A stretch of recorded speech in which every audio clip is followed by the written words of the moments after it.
Hi friends, എല്ലാവർക്കും Nos4'ന്റെ പുതിയ സെഗ്മെൻറ്റിലേക്ക് സ്വാഗതം. ഇത്രയും നാൾ നമ്മുടെ വീഡിയോ കണ്ട് സപ്പോർട്ട് ചെയ്ത എല്ലാ ഫ്രണ്ട്സിനും Nos4'ൻ്റെയും ക്രൂവിൻ്റെയും ഒരു ബിഗ് താങ്ക്സ് പ്രകടിപ്പിക്കുന്നു. സോ നമ്മൾ ഇന്നിവിടെ റിവ്യൂ ചെയ്യാൻ പോകുന്നത് ഒരു നല്ലൊരു കസ്റ്റമർ സാറ്റിസ്ഫാക്ഷൻ ഉള്ളതും അതേപോലെ തന്നെ അധികം ആരും കാണാതെ പോയ ശ്രദ്ധിക്കാതെ പോയ ഒരു ബൈക്കാണ്. യെസ്, ഞാൻ മഹീന്ദ്ര മോജോയെ പറ്റി തന്നെയാണ് പറയുന്നത്. ആൻഡ് നമുക്കതിൻ്റെ കൂടുതൽ ഡീറ്റെയിൽസിലേക്ക് കടക്കാം.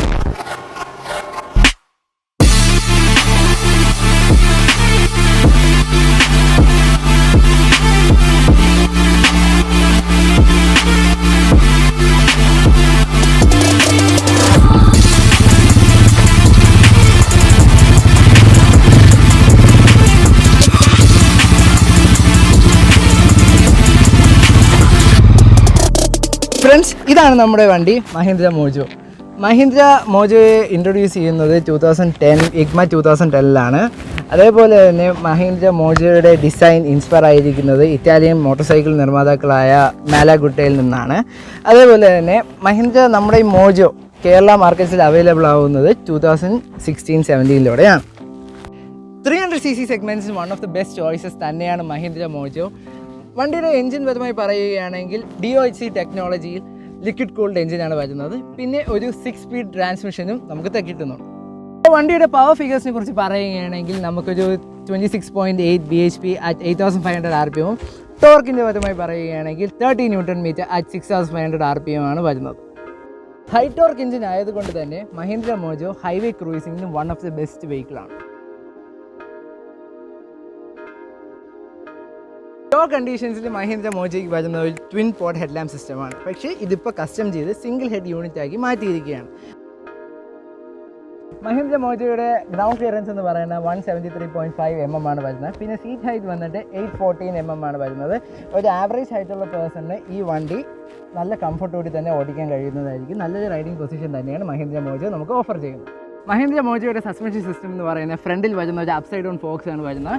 റെയറിൽ വന്നിട്ട് ഒരു മോണോഷോക്കാണ് വന്നിരിക്കുന്നത്. മോണോഷോക്ക് വന്നിട്ട് സാധാരണ ഒരു വണ്ടിയിൽ സ്വിംഗ് ആംസിന്ന് ഡയറക്റ്റ്ലി ചേസസിലോട്ടാണ് കണക്ട് ചെയ്യുന്നത്. പക്ഷേ മോജോയുടെ ഒരു പ്രത്യേകത എന്തെന്ന് വെച്ചാൽ സ്വിംഗ് ആംസിന്ന് ഒരു ആർച്ച് ചെയ്തിട്ടാണ് അത് ചേസസിലോട്ട് കണക്ട് ചെയ്യുന്നത്. അതിൻ്റെ അഡ്വാൻറ്റേജ് എന്തെന്ന് വെച്ചാൽ റൈഡറിന് കംഫർട്ട് കൂട്ടുകയും അതേപോലെ തന്നെ സ്ട്രെയിൻ വളരെയധികം കുറയ്ക്കുകയും ചെയ്യും. മഹീന്ദ്ര മോജോയുടെ ബ്രേക്കിംഗ് ഫീച്ചേഴ്സിനെ കുറിച്ച് പറയുകയാണെങ്കിൽ ഫ്രണ്ടിലും ബാക്കിലും നമുക്ക് ഡിസ്ക് ബ്രേക്സ് ആണ് വരുന്നത്.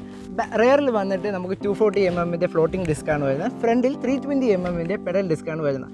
ഈ പെഡൽ ഡിസ്കിൻ്റെ അഡ്വാൻറ്റേജ് എന്ന് പറയുന്നത് നമുക്ക് റൈഡറിന് ഒരു നല്ലൊരു ഫീൽ ഓഫ് സെക്യൂരിറ്റി നൽകുന്നുണ്ട്. ഓക്കെ, പിന്നെ ഇതിൻ്റെ ക്ലസ്റ്ററിനെ കുറിച്ച് പറയുകയാണെങ്കിൽ ഇതിനൊരു ആനലോഗ് ടാക്കോമീറ്റർ വരുന്നുണ്ട്. പിന്നെ ഒരു ഡിജിറ്റൽ സ്പീഡോമീറ്ററും വരുന്നുണ്ട്. അതേപോലെ തന്നെ 2 ട്രിപ്പ് മീറ്റേഴ്സും ഫ്യൂൽ ഇൻഡിക്കേഷനും വരുന്നുണ്ട്. പിന്നെ സൈഡ് സ്റ്റാൻഡിൻ്റെ അലേർട്ട്, പിന്നെ RPM കട്ട് ഓഫ് ലൈറ്റിങ്ങും വരുന്നുണ്ട്. നമുക്കിനി ഇതിൻ്റെ ഓണർഷിപ്പ് റിവ്യൂയിലേക്ക് കിടക്കാം. നമുക്കിനി വണ്ടിയുടെ ഓണറായ നമ്മുടെ അജൻ ചേട്ടൻ്റെ അടുത്ത് സംസാരിക്കാം. Ajan bro, hi. So bro, എന്തുകൊണ്ട് ബ്രോ മഹീന്ദ്ര മോജോ ചൂസ് ചെയ്തു? അതിന് IGMA 2010 മഹീന്ദ്ര മോജോ ഇൻട്രൊഡ്യൂസ് ചെയ്യുന്നത്. എനിക്കൊരു ഫുള്ളി ഇന്ത്യൻ മെയ്ഡ് വെഹിക്കിളിൽ ഒരു നോക്കാം, ശ്രദ്ധിക്കാം എന്നുള്ളൊരു ആഗ്രഹം ഉണ്ടായിരുന്നു. സോ ഈ 2010 മഹീന്ദ്ര മോജോ ഇൻട്രൊഡ്യൂസ് ചെയ്യുന്ന സമയത്തേക്ക് ഈ ഒരു എൻജിൻ സ്പെക്ക് വരുന്നതും ഈ ഒരു ബിൽഡ് ക്വാളിറ്റി വരുന്നതുമായിട്ട് ഇന്ത്യൻ മെയ്ഡ് ആയിട്ടുള്ള ഒരു വണ്ടിയും ഇല്ലായിരുന്നു എന്ന് വേണം പറയാനായിട്ട്. ആ സമയത്ത് ശ്രദ്ധിച്ചിരുന്നതിൽ പ്രധാനപ്പെട്ട ഒരു കാര്യം വണ്ടിയുടെ ബിൽഡ് ക്വാളിറ്റി തന്നെയാണ്. മെയിനായിട്ട് ഫോക്കസ് ചെയ്യുന്ന ഒരു കാര്യം അത് തന്നെയാണ്. അപ്പോൾ എൻ്റെ ഒരു റൈഡിങ്ങിലെ ഇഷ്ടങ്ങളനുസരിച്ചിട്ട് നോക്കുവാണെങ്കിൽ എനിക്കൊരു മൾട്ടി റോൾ ചെയ്യാൻ പറ്റുന്ന ഒരു വെഹിക്കിളാണ് എനിക്ക് കൂടുതൽ താല്പര്യം ഉണ്ടായിരുന്നത്. അതായിരിക്കും one of the best choice എന്ന് എനിക്ക് തോന്നി. കാരണം ഒരു സ്പോർട്സ് വേരിയൻറ്റിലുള്ള ഒരു വെഹിക്കിൾ നോക്കുവാണെങ്കിൽ ഞാൻ പർപ്പസ്ഫുള്ളി അത് യൂസ് ചെയ്യേണ്ടി വരും.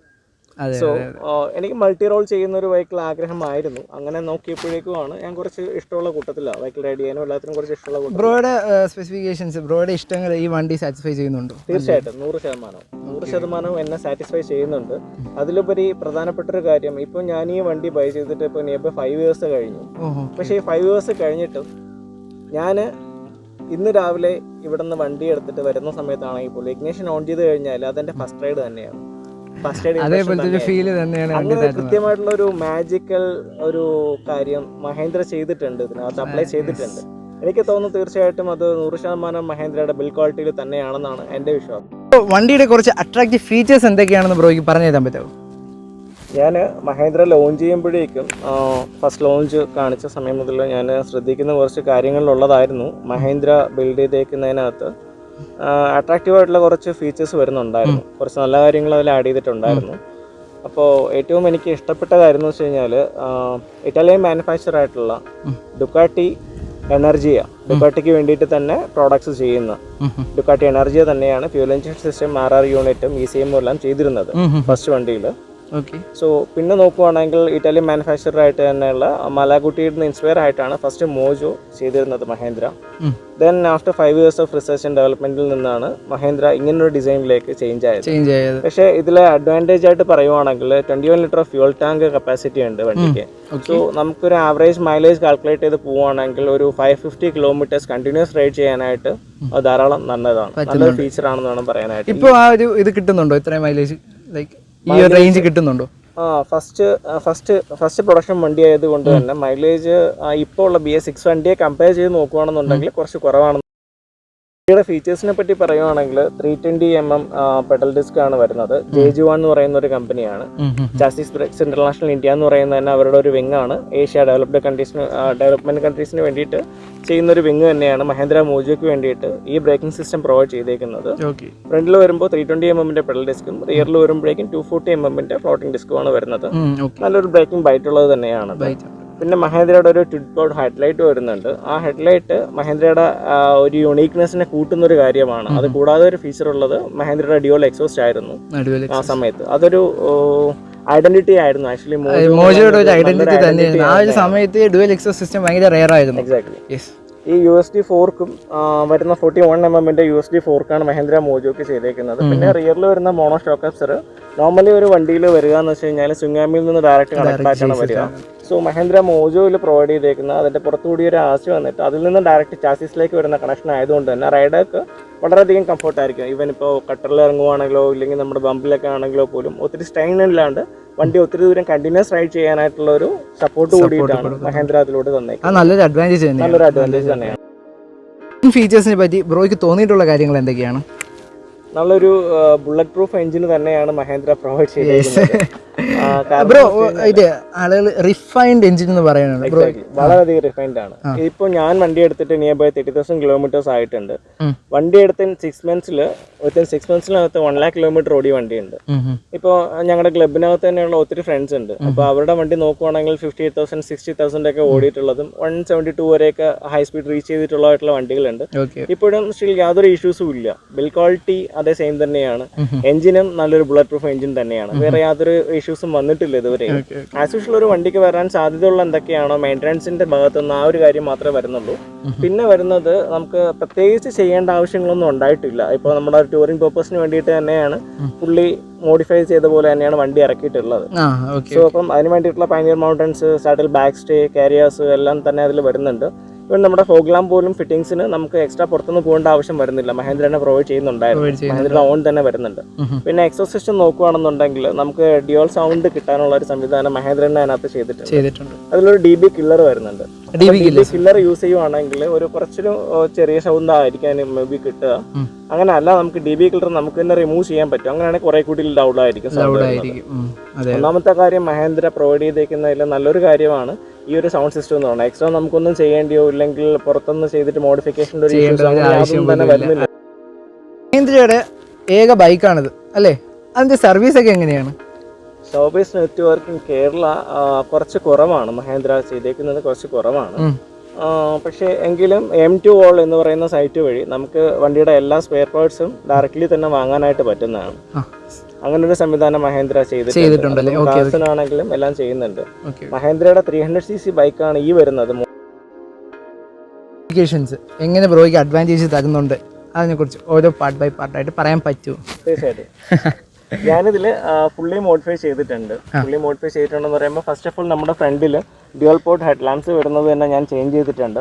ഫസ്റ്റ് ഞാൻ അതിനകത്ത് ഉദ്ദേശിക്കുന്ന കാര്യം എന്ന് വെച്ച് കഴിഞ്ഞാൽ എനിക്ക് വെയിറ്റ് റിഡക്ഷൻ കുറച്ച് സപ്പോർട്ടീവ് ആവുന്ന രീതിയിലാണ് അത് ചെയ്തത്. കാരണം സ്റ്റോക്ക് ഹെഡ്ലൈറ്റ് വരുമ്പോഴേക്കും നിയർ ബൈ 6.5 kgs വരുന്നുണ്ട്. അപ്പോൾ അതൊന്ന് ചേഞ്ച് ചെയ്തപ്പോഴേക്കും കുറച്ചുകൂടി ഒരു വ്യത്യാസമുണ്ട്. ഈവൻ ഇപ്പോൾ കോർണർ ചെയ്യുമ്പോഴേക്കും കൗണ്ടർ സ്റ്റിയറിംഗ് ചെയ്യാനും എല്ലാത്തിനും കുറച്ചുകൂടി എളുപ്പമാവുന്നുണ്ട്. ആ ഒരു സ്റ്റിയറിംഗിനെ കുറച്ചുകൂടി എനിക്ക് കസ്റ്റം ചെയ്തതാണ്. അതിന്റെ കൂടെ തന്നെ ഒരു വിൻഷീൽഡ് ചെയ്തിട്ടുണ്ട്. അത് റോയൽ എൻഫീൽഡ് ഹിമാലയന്റെ ആണ്. പിന്നെ നല്ലൊരു അഡ്വാൻറ്റേജ് കിട്ടുന്നുണ്ടല്ലോ. വിൻഡ് ബ്ലാസ്റ്റ് ഒക്കെ തടയാൻ ഒരു പരിധി വരെ നിയർ ബൈ 130 വരെ അസിസ്റ്റ് ചെയ്യാനായിട്ട് പറ്റുന്ന ഒരു രീതിയിലാണ് ചെയ്തേക്കുന്നത്. നല്ലൊരു ക്വാളിറ്റി തരുന്നുണ്ട് അത്. പിന്നെ വേറെ ചെയ്തിട്ടുള്ളത് ഞാൻ കസ്റ്റം ചെയ്തേക്കുന്നത് നമ്മുടെ എഞ്ചിൻ റേഡിയേറ്റർ ഗാർഡിന്റെ സൈഡിലാണ്. എഞ്ചിൻ റേഡിയേറ്റർ ഗാർഡിന്റെ സൈഡിൽ വരുമ്പോഴേക്കും അത് നോർമലി വരുന്ന ഒരു പ്ലാസ്റ്റിക് കേസോട് കൂടിയിട്ടാണ് വരിക.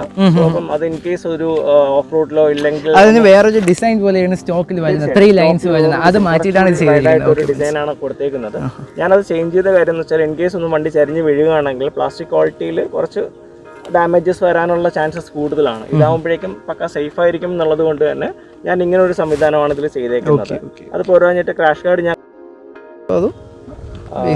നോർമലി ഒരു 300cc സെഗ്മെന്റ്, ഇവൻ 350 റോയൽ എൻഫീൽഡോ ഇല്ലെങ്കിൽ നമ്മുടെ ബാക്കി ഡ്യൂക്കോ അങ്ങനെയൊക്കെ നോക്കുകയാണെന്നുണ്ടെങ്കിൽ ഇവൻ ഡോമിനോർ പോലും അങ്ങനെ നോക്കുവാണെങ്കിൽ വളരെയധികം കുറവാണ്, വൈബ്രേഷൻ കുറവാണെന്ന് തന്നെ പറയാം. അതിൽ കുറച്ച് പോസിറ്റീവായിട്ട് എനിക്ക് തോന്നിയ വണ്ടി അത്രയധികം വെയിറ്റ് ഉണ്ട്. ഒത്തിരി ഗ്രാവിറ്റി ടെസ്റ്റ് ഒക്കെ ചെയ്തിട്ടാണ് അത് ചാസീസും എല്ലാം ഡിസൈൻ ചെയ്തേക്കുന്നത്. മിക്കവാറും കമ്പനികളെല്ലാം അങ്ങനെ തന്നെ ചെയ്യുക. പക്ഷേ മോജോയിൽ കുറച്ചധികം വെയിറ്റ് കൂടുതൽ കൊണ്ടാവാം വൈബ്രേഷൻ ഫ്രീ. എന്തെങ്കിലും ചേഞ്ചസ് അല്ലെങ്കിൽ ഇമ്പ്രൂവ്മെന്റ്സ് കമ്പനി സൈഡിൽ നിന്ന് വരുന്നുണ്ടെങ്കിൽ ആസ് എ കൺസ്യൂമർ ബ്രോയ്ക്ക് എന്താണ് പറയാനുള്ളത്? മഹീന്ദ്രയുടെ സൈഡിൽ നിന്നൊരു സപ്പോർട്ട് കിട്ടണമെന്ന് തോന്നിയിട്ടുള്ളത് നമ്മുടെ ഇൻസ്ട്രുമെന്റ് കൺസോളിലാണ് മെയിനായിട്ട്. കാരണം അതിൽ ഈ ടാക്കോമീറ്ററും സ്പീഡോമീറ്ററും വരുന്നുണ്ട്. ഓക്കെ, അത് കുഴപ്പമില്ല, നല്ലൊരു ഡിസൈൻ ആണെന്ന് വേണമെങ്കിൽ പറയാം. അതിന്റെ ലൈറ്റ്സ് ബ്ലൂ ലൈറ്റ്സ് ആണ്. അത് ഇത്തിരി ഈ ഒരു സ്റ്റിൽ 5 years ആയിട്ടും അത് സെയിമാസ് തന്നെയാണ് വരുന്നത്. അതിൽ വേറെ ചേഞ്ചസ് ഒന്നും കണ്ടിട്ടില്ല.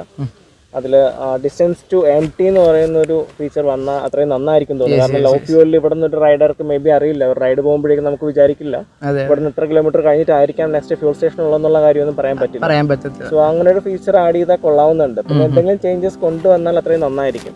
ഇപ്പോൾ BS6 വണ്ടിയിലേക്ക് വരുമ്പോഴേക്കും കമ്പയർ ബൈ BS3 നോക്കുകയാണെന്നുണ്ടെങ്കിൽ ഒരു ഫീച്ചർ കുറഞ്ഞിട്ടേ ഉള്ളൂ, സൈഡ് സ്റ്റാൻഡ് ഇൻഡിക്കേറ്ററിൻ്റെ. അത് ആഡ് ചെയ്യാൻ ഒത്തിരി വില വരുന്നില്ലെന്നാണ് ഞാൻ അറിഞ്ഞത്. അങ്ങനെയാണ് ഇംപ്രൂവ്മെന്റിൽ എനിക്ക് മെയിനായിട്ട് തോന്നിയിട്ടുള്ള സ്പീഡോമീറ്റർ കൺസോളിലാണ്. അതിന്റെ ബിൽ ക്വാളിറ്റി എല്ലാം നന്നായിട്ട് തന്നെയുണ്ട്. അത് നന്നായിട്ട് മഹീന്ദ്ര കീപ്പ് ചെയ്യുന്നുണ്ട്. ഒരുപക്ഷെ ഡ്യൂക്കിലൊക്കെ പോലെ നമുക്കൊരു LCD കൺസോളൊക്കെ തരാൻ ഒരുപക്ഷെ മഹീന്ദ്ര വിചാരിച്ചാൽ പറ്റാഞ്ഞിട്ടായിരിക്കില്ല. ഇത് ഫുള്ളി നമുക്കൊരു ലോങ് ട്രാവലിങ്ങിന് യൂസ് ചെയ്യാൻ പറ്റുന്നതാവുമ്പോഴേക്കും ഇല്ലെങ്കിൽ നമുക്ക് മൾട്ടിപർപ്പസിന് യൂസ് ചെയ്യുന്നതാകുമ്പോഴേക്കും ഡാമേജസും കൂടാനുള്ള സാധ്യതയും കൂടുതലാണ്. മേ ബി മഹീന്ദ്ര അവിടെ ആയിരിക്കാൻ ചിന്തിച്ചിട്ടുണ്ടാവുക. Okay, thank you bro. Thank you. വണ്ടി റിവ്യൂ ചെയ്യാൻ തന്നതിലും വന്ന് ഇത്രയും സംസാരിച്ചതിൽ വളരെ നന്ദിയുണ്ട്. Okay, thank you. മോജോയുടെ റൈഡ് നമ്മൾ കംപ്ലീറ്റ് ചെയ്തിപ്പോൾ വന്നിരിക്കുകയാണ്. എനിക്ക് തോന്നിയ കുറച്ച് കാര്യങ്ങൾ എന്ന് വെച്ചാൽ മോജോ 300cc സെഗ്മെൻറ്റിൽ വൺ ഓഫ് ദി ബെസ്റ്റ് വണ്ടി തന്നെയാണ്. നമുക്ക് ഒരു റൈഡറിന് ആവശ്യമുള്ള കംഫർട്ടബിലിറ്റി, സ്റ്റെബിലിറ്റി, സസ്പെൻഷൻ്റെ കാര്യമായ പോലെ എല്ലാം ബെസ്റ്റാണ്. വണ്ടി സൂപ്പർ വണ്ടിയാണ്. സോ നിങ്ങൾക്ക് ഈ റിവ്യൂ ഇഷ്ടപ്പെട്ടെങ്കിൽ do support us. Thank you.